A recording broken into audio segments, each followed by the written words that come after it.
Yeah, I like the part of the Das Bode where they talk about the seeker, and then they talk about the aspirant.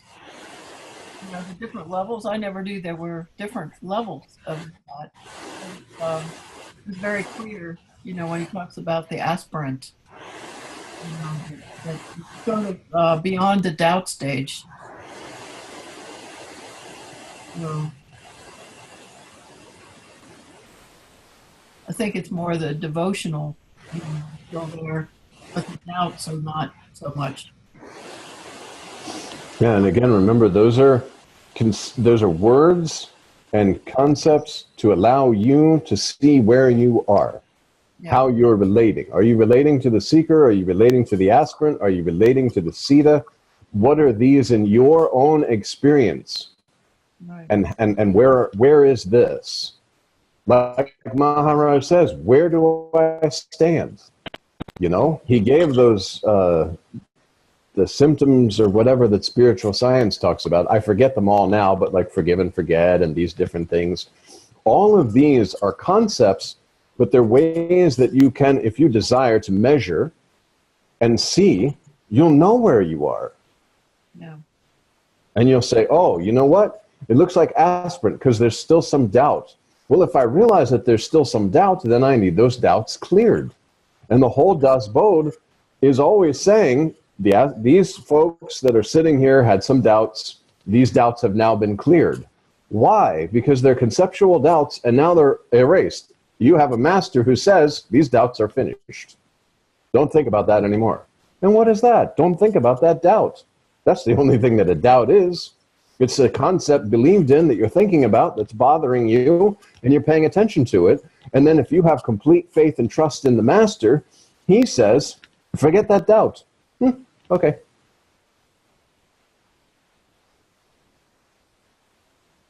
He does it in a nice long little speech, but that's what he's saying. And Das Bode is beautiful because it does end every single chapter with, now that we've cleared that, pay special attention to the next chapter. And pay special attention to the next chapter because now we're going to talk about some more doubts that some other people have had that are totally conceptual, and we're going to erase those too. And it's just a systematic erasure of all the concepts and beliefs that are just not true.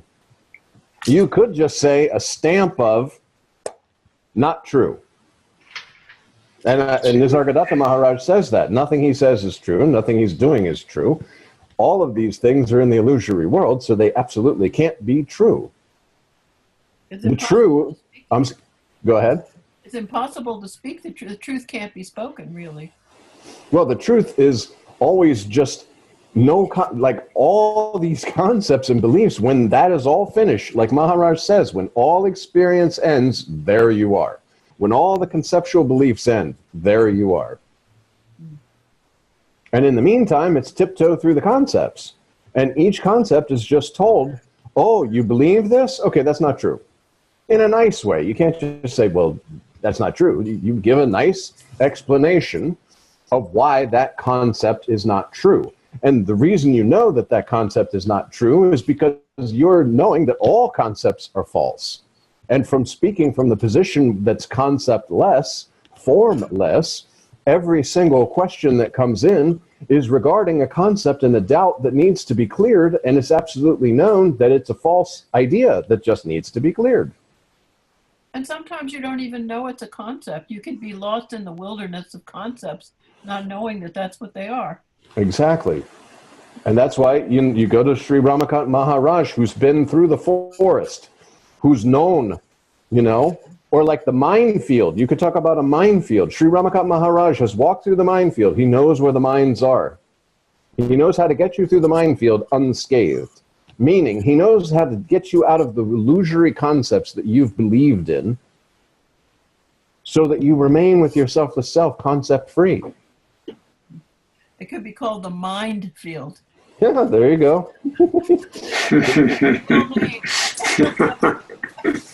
But yes, he's already gone through it because his master told him, this is what, when he had, I believe he's even said, like, in the beginning when Nisargadatta Maharaj was speaking, there were a lot of things he didn't understand.